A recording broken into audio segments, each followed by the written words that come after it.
சோனியா அகர்வால் அவங்க எனக்கு ஒரு நாள் 2 நாள் தான் ஒர்க்கு. ஆனால் அந்த ஒரு நாள் ஒர்க்கும் சிறப்பாக இருந்தது. எனக்கு அவங்க பேச வரும்போது அப்படியே பார்த்துக்கிட்டே இருந்தேன் சார். என்னென்னா அங்கே நான் கூட நடிக்கும்போது அவங்க பேசுறது காதுலேயே விழுகல, விஸ்பரிங். ஆனால் லிப்பு வந்து கரெக்டாக இருக்குது. ஆனால் எனக்கு கேட்கல. இது ராம்தேவ் நீங்கள் பேசுனீங்களா அப்படின்னாரு. ஏன்னா அவர் அடுத்தது கட் சொல்கிறதுக்கு இது பண்ணுறதுக்கு என்ன பண்ணுறதுன்னு தெரியாமல் அப்படி கவனிச்சுக்கிட்டு இருந்தார்.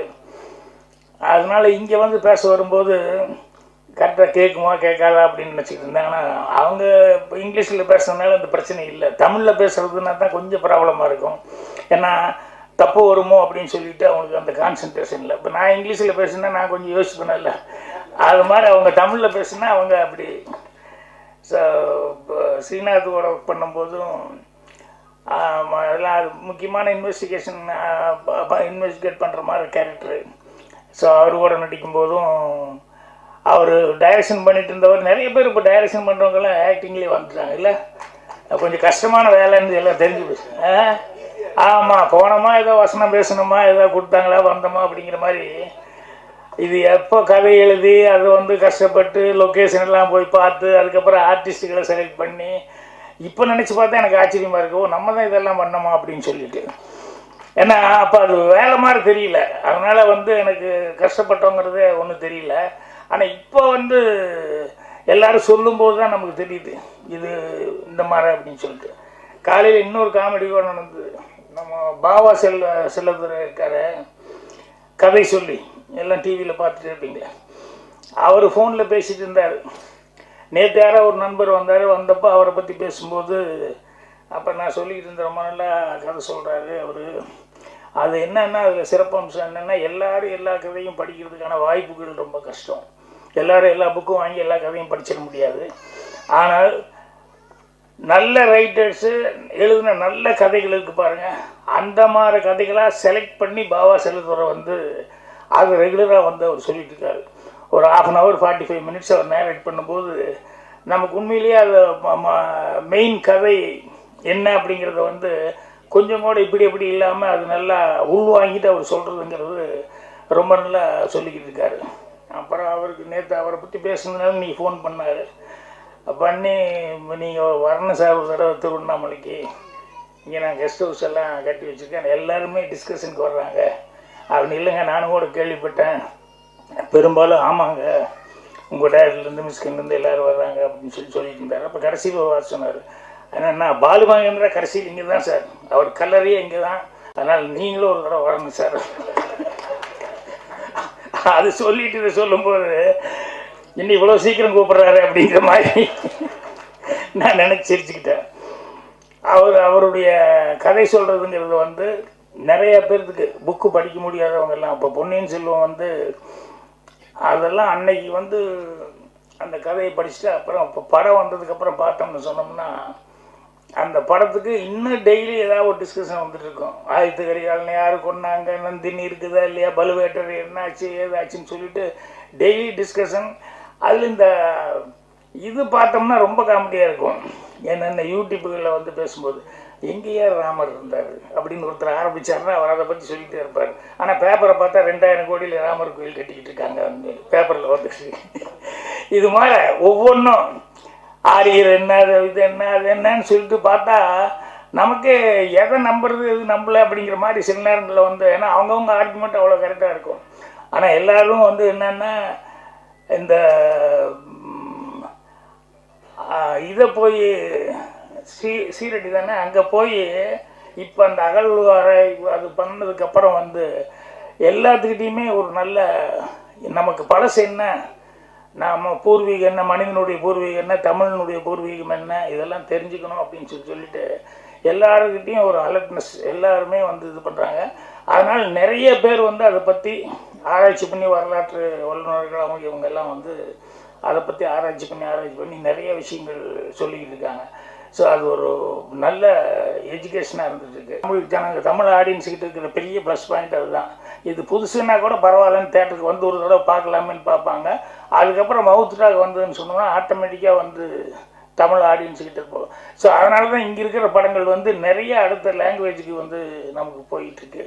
அதே மாதிரி நம்ம டெக்னீஷியன்ஸ் எல்லோரும் எல்லா லாங்குவேஜ்லேயும் வந்து ஒர்க் பண்ணிகிட்ருக்காங்க. இதெல்லாம் நம்மெல்லாம் பெருமைப்படக்கூடிய ஒரு சமாச்சாரம்.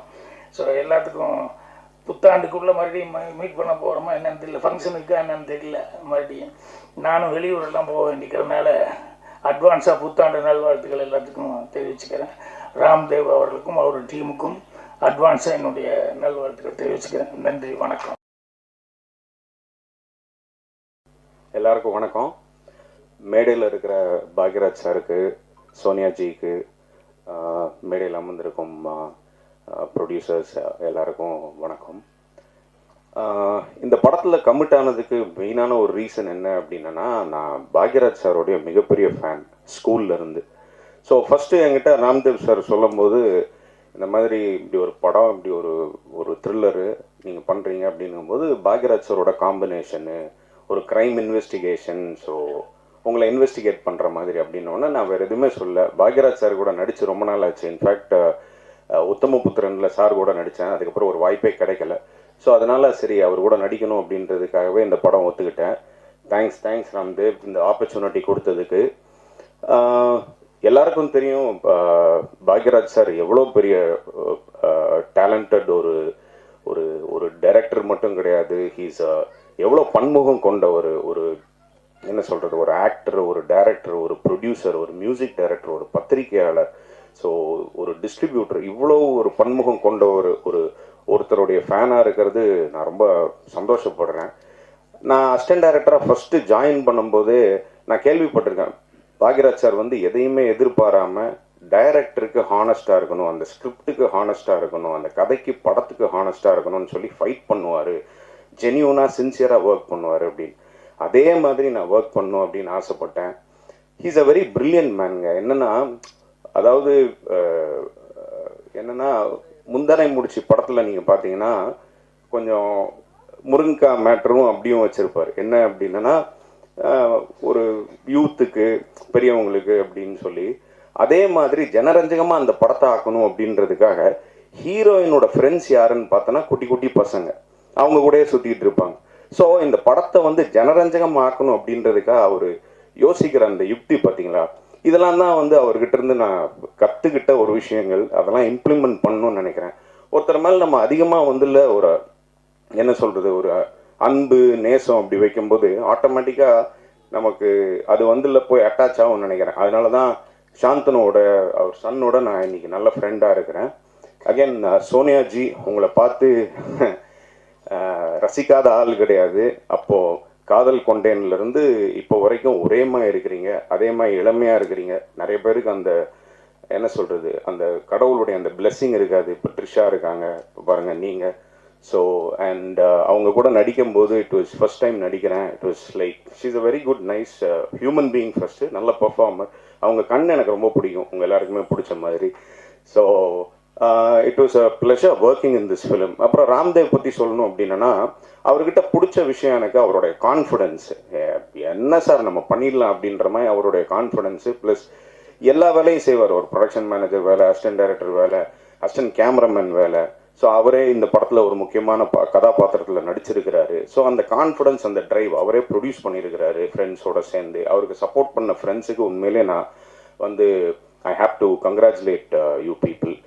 ஸோ அவருடைய ஸ்ட்ரென்த்து வந்து டயலாக்ஸில், அவர் நல்ல டயலாக் எழுதுவார். என்னென்னா சோஷியல் மீடியாவில் அது போய் நல்லா ரீச் ஆகணும் அப்படின்ற மாதிரி யோசிச்சு எழுதுவார். ஸோ இன்றைக்கி வந்து அவ்வளோ ஸ்ட்ராங்கான ஒரு பிளாட்ஃபார்ம் வந்து சோஷியல் மீடியா. ஸோ அதில் தான் இன்றைக்கி எல்லா இளைஞர்கள் எல்லாருமே ஃபோக்கஸ்டாக இருக்கிறாங்க.